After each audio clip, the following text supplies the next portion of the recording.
Hi, hope you've been having a good week. Today we're in Yecheskel. We're going to be doing Perek Lamed Bet.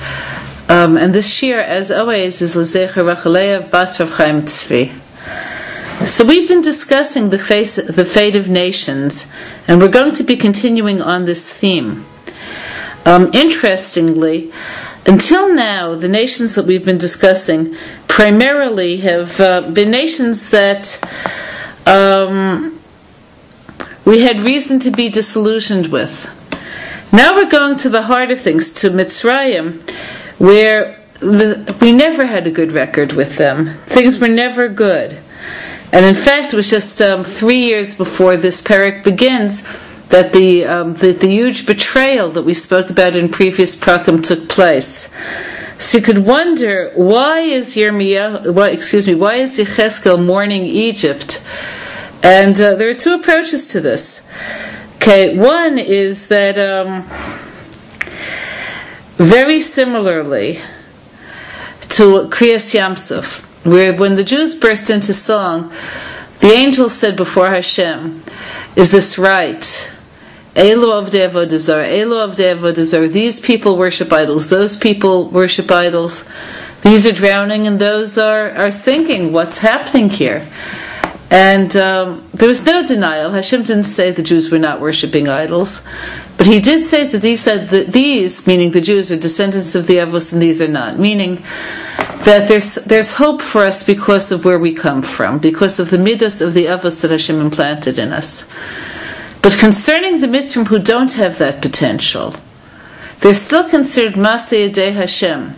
And concerning this, it says that Hashem declared, Masei Yadai Tovim Bayam Vatem Omrim Shira. Shall my handiwork drown in the sea, and you sing about it?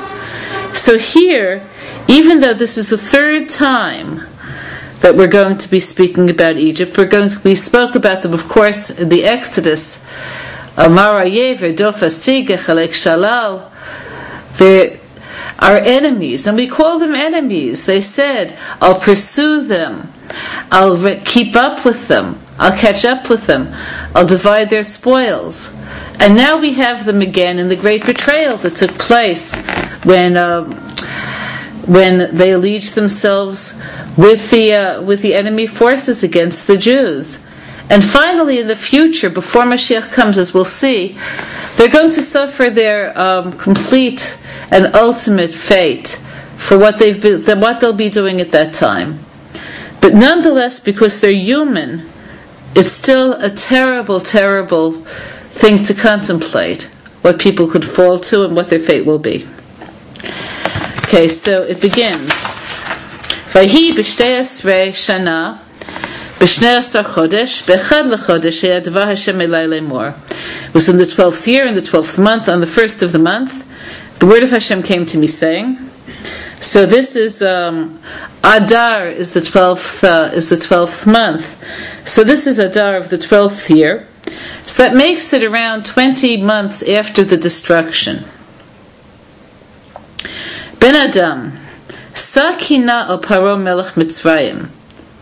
Human being, lift your voice in a lament about Paro, the king of Egypt.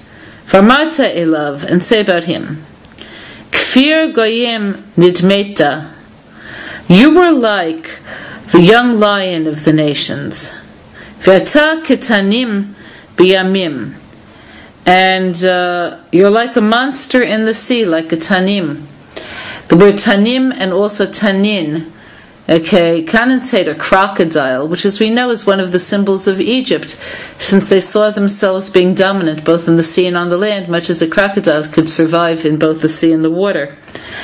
Okay, you thought you were a lion, but you were a crocodile, not the strongest of nations. V'tigach b'naratecha, v'tidlach mayim b'raglecha, v'tipos naharatam. And you burst forth with your rivers and the seas, and you churned water with your feet, and you fouled the rivers. Meaning, just like a tanin in the water that moves around, and its movement moves the water, and befouls the water. Egyptian culture spread, and in its time it affected everything that it came near. And the foulness of that culture touched everything. So what was the Egyptian culture like? The Egyptian culture in the times we're describing wasn't so different than the Egyptian culture in the time of the Jews' Exodus. The arrogance, the desire to say, as Paro said, I am the Nile and I created it. Okay, the thought that one could do battle against Hashem using not only physical weapons, but the mazalot and magic and all of this way of sort of moving beyond any sense of restriction. That's who they were. And in fact, the name Mitzrayim, which means restriction, tells us that what they perceived as freedom, in fact, was the abyss of lack of freedom. So Rav Hirsch explains freedom